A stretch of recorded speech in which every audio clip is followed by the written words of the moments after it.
Hello and welcome to my Skyward Sword tutorial about Back in Time. This is going to be an ongoing series that talks about Back in Time, what you should do, what you can do, and what you shouldn't do. So this is going to be episode 1, where we'll talk about the basics. So first of all, what is Back in Time? So Back in Time is a glitch that can be performed in multiple Zelda games, but it's most useful in Skyward Sword because you can actually access the file screen and access your files. So in order to activate Back in Time in Skyward Sword, you first want to die, and once you see the continue prompt, you want to press continue and then reset right afterwards. I'm gonna show you now. So first things first though, after Back in Time, you'll land at the last place you saved at. So in order to not lose progress, it's best to save. Otherwise you'll lose progress up until your last statue. So keep that in mind. To save if you want to have your progress saved. So now we have to die to get to the continue prompt. So it doesn't really matter how we die, and it also doesn't matter if something bad happens. So if, for example, you lose all your bombs or your shield get burned away or something, it's not really important because after Back in Time you'll just be back here with your shield and all your things refilled to the state it was beforehand. So I'll get all my 4 bombs back, and if my shield would have burned, I will also would get my shield back. What can be a little bit important, at least if you want to be fast, is how you die. Because dying in lava or drowning or voiding out with dying actually are faster because Link doesn't have to fall to his knees or fall onto his back. So just keep it in mind, it's a little bit faster and it's the only reason why we die this way. There's no other reason to it. So yeah, now I'm going to use lava because, again, it's a little bit faster. So now, the way you do reset depends on the console you're playing this game on. So if you play it on a normal Wii, you can just use the physical reset button. So what you're basically going to do, you're going to press continue and press the reset button right after. The other way to do it, which can also be done on the Wii, but it's a little bit slower, is using the home menu. But Wii U players don't have the physical reset button, so you actually have to use that button. So for Wii U players, you will press continue and then press the home button and reset over that. I want to use this, basically. Timing is not too tight. You have quite some time in order to activate it, but best is obviously to do it as soon as possible after pressing continue.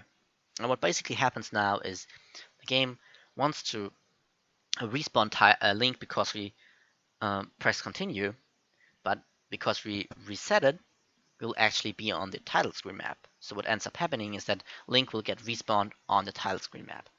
And the coordinates will get spawned on are 0, 0, 0 because nothing else has been specified. So we'll just spawn at 0, 0, 0. So yeah, and 0, 0, 0 unfortunately is out of bounds. So the first thing that's going to happen is we're going to void out.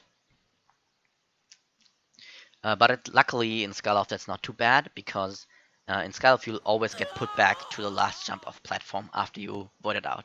Otherwise you would have voided out forever. So the first thing after this glitch cutscene is to not stay too long on this screen right here where we're on. You have to open it. For some reason my thing is disconnected. There you go. You have to open it. Otherwise the intro cutscene will start, and the intro cutscene you will lose the control of Link if the intro cutscene starts. So don't stay too long on this on this screen right here, which I will call the splash screen or title screen. So this screen I'm gonna call the file screen, and you can stay on it as long as you want to. So yeah. By the way, this glitch cutscene happens because there are no birds to rescue, and it just plays the moving of the tutorial at the start. So that's why this glitch cutscene happens right here. It's not really important why, but just so you know.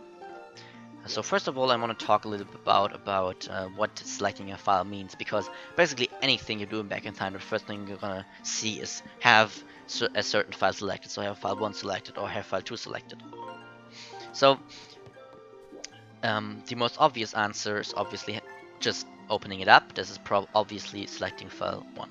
And what selecting a file eventually does is it readies up the memory of that file So the game, if you start normally, so the game, what's the normal function is that if you start the game, directly know what to load. But something that's a little bit more obscure is that actually this right now is still file 1 selected, because file 1 was last selected. So the game still has file 1 memory readied up. So keep that in mind. And the same thing actually applies to if you go even one out even more, so back on the title screen.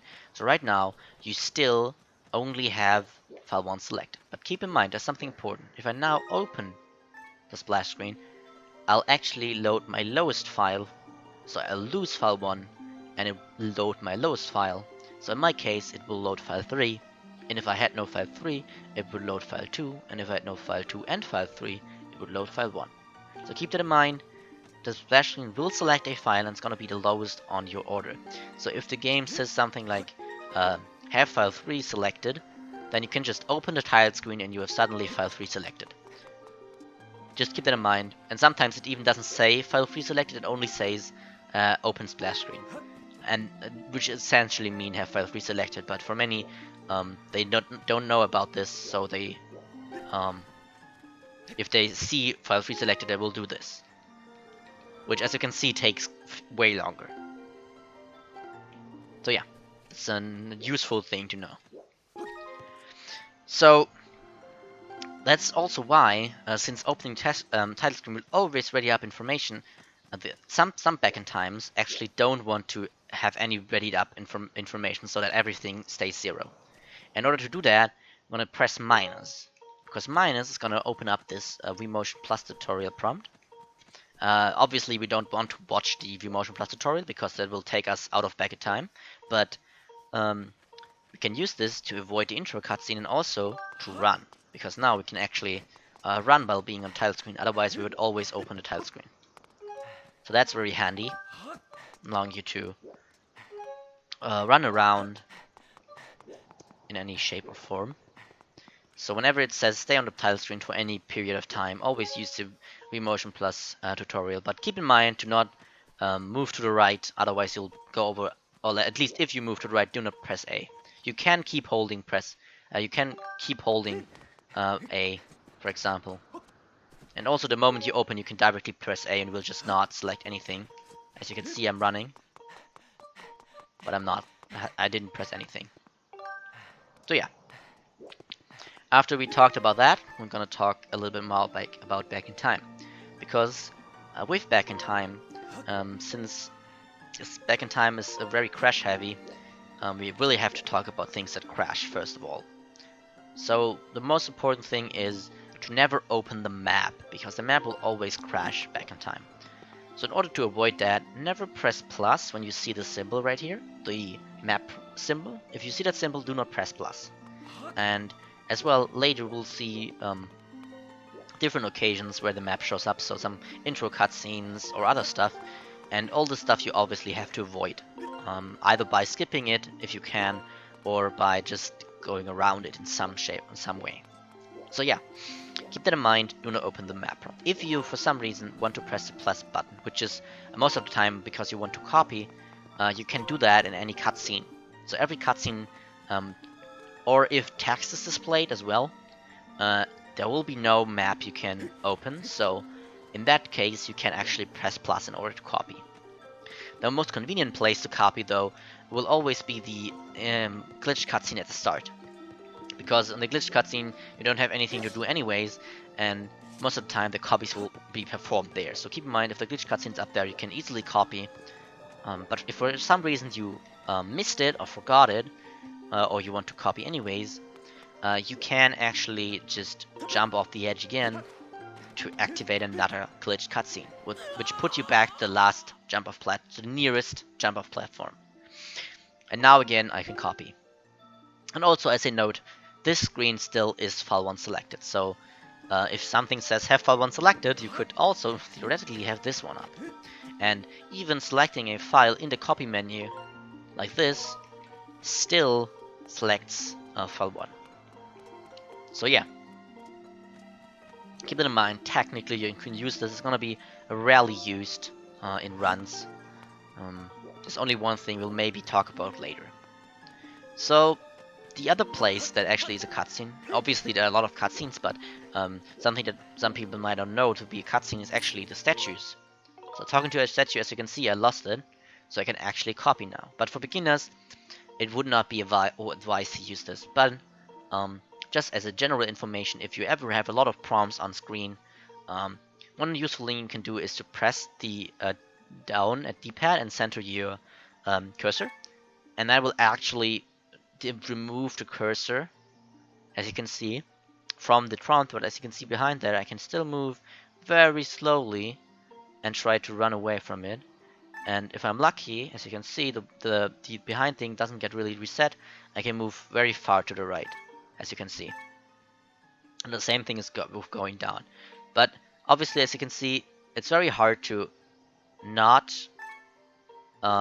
do multiple things if you just want to go out and stuff. But the best trick is probably to use the centering. The only place where centering doesn't work on prompts is the Wii Motion Plus tutorial. Right here, it doesn't matter if you press if you center, because there's actually no cursor you can center. So yeah. In general, centering the cursor can be very helpful. So yeah, keep that in mind. But now we'll go back to actual interesting stuff. So what does actually writing up a file's memory mean?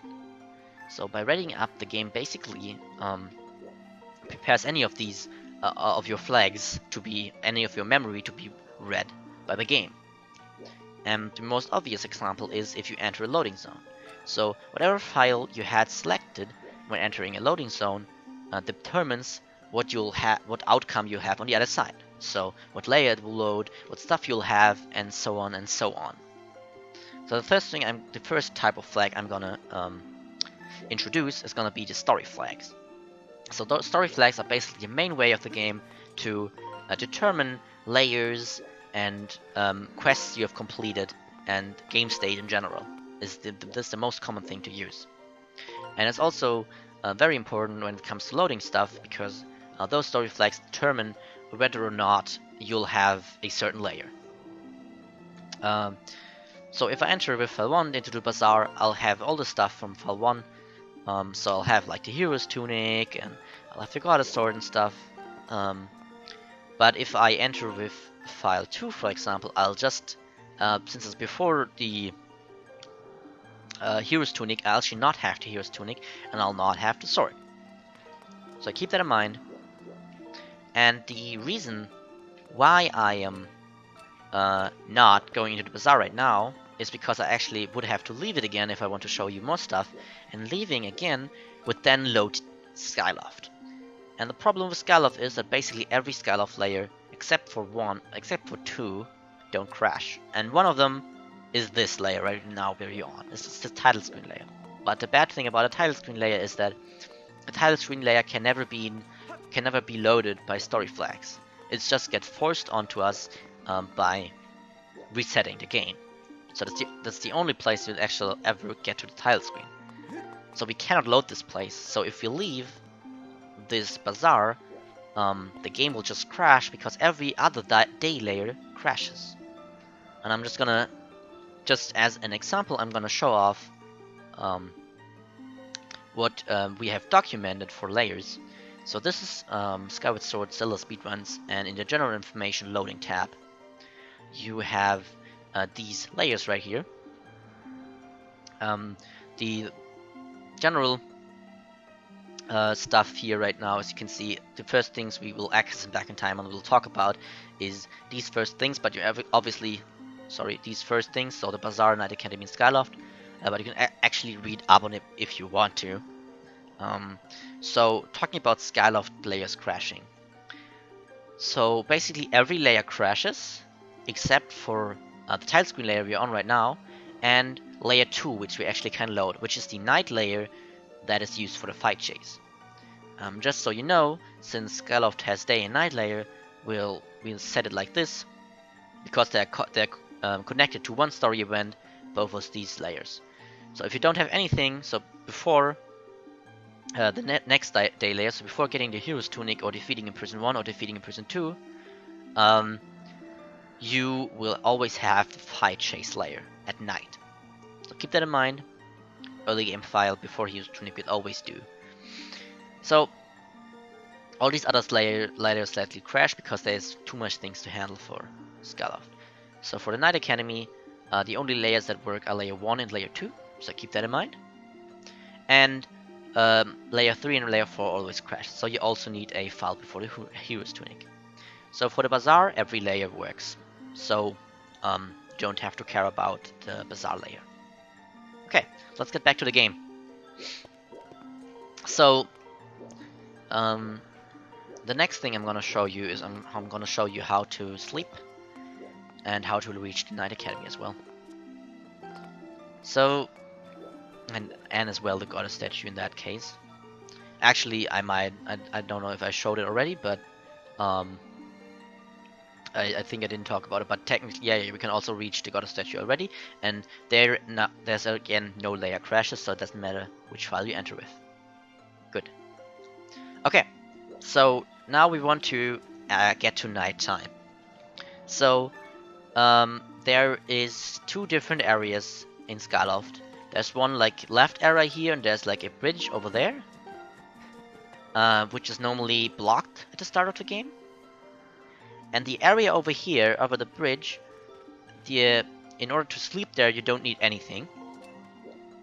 But in order to sleep on this side, in beds, you actually need to have the Hero's Tunic. The reason is, normally, as I said, this space is blocked in the early game, so before the Hero's Tunic, you never can get over there. So you'll never be able to sleep in beds over there, so the game doesn't need to check for anything. But on this side, however, the game wants to prevent you from sleeping. So that's why the Hero's Tunic is on this side needed.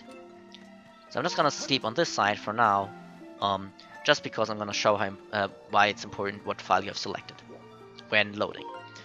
So it doesn't matter when. So for now, I obviously do not want to load this area of file 2, because file 2 is the only file that doesn't have the Hero's Tunic. But it doesn't matter when I select file 1. So right now, I have file 2 selected, but when I enter, I can like mid-load, I can switch to file 1, and it still is gonna be file 1 that's important. And as you can see, I'm now in the Tunic. Which also means I can call Phi and stuff and so on. Which also means I can sleep. Right here, as you can see. So just, if you like want to follow this tutorial, just as a quick idea, I'm gonna go over that later, but just so you know for now, what can happen is that you actually entered with a file that is Hero's Tunic, but for some reason you lost the ability to sleep. So I'm just gonna show that real quick. I'm pressing A. As you can see, I cannot open. It doesn't matter which file I've selected, I cannot open the beds. So in order to fix that, for now I'm not gonna explain why, but I'm gonna explain it later. For now, to fix that, you can just use a file that has the Hero's Tunic, move in front of the door, and now you can sleep again. There you go. So keep that in mind. So it doesn't matter which file we will sleep now, because the most important thing is leaving the house, nothing else. But some things, like we'll probably also get to later, are important. Also, that you can call Phi is very annoying if you want to center your cursor, so keep that in mind. So that's why I'm gonna sleep with file 2, because it doesn't have the annoying thing to call Phi. So yeah, as I said, the important thing is the leaving part right here. We need to have an early game file. Just showing it up again for a second. Here right now we can see the next night layer would be after getting the Hero's Tunic. So what story event we hadn't triggered yet is getting the Hero's Tunic. So yeah, this file will work. So also again, for example, this, like going back to the title screen, is also still file 2 selected, remember. So yeah, as you can see, it worked. It worked very nicely. So now we're nighttime, and we can do stuff at night. The thing I'm gonna show off now is I'm gonna show off how to reach the Knight Academy for now. We're gonna find some faster ways later, but for now we're gonna use this method to get over here. So as you can see, these gates are actually closed. And for now, the only way to get over there is actually run off the edge. So for this gate, it's gonna be over here. And the other gate I'm gonna show in the next video. That's gonna be soon. As you can see, we're gonna get put back here, and night actually has, since this is an actual layer of the game actually has the normal cutscene right here. But it still has the same thing that you can copy if you want to. So yeah, as you can see, we're now here, and we can now run around and actually access the Night Academy. But keep in mind that day and night has different doors that actually are open. So I'm just gonna quickly show that you also obviously can go to the goddess statue with this technique, but in the as you can see in the fight chase, there's like this gate here, and the thing behind is closed anyway. But on the title screen layer where we were before, the goddess statue is actually open. So even if you've never opened the goddess statue, it will be open on a title screen map, because the game obviously never thought you could there so early. So yeah. So keep in mind, not every place you can actually enter. So for night, the lower doors cannot be open, and the upper doors can actually be open.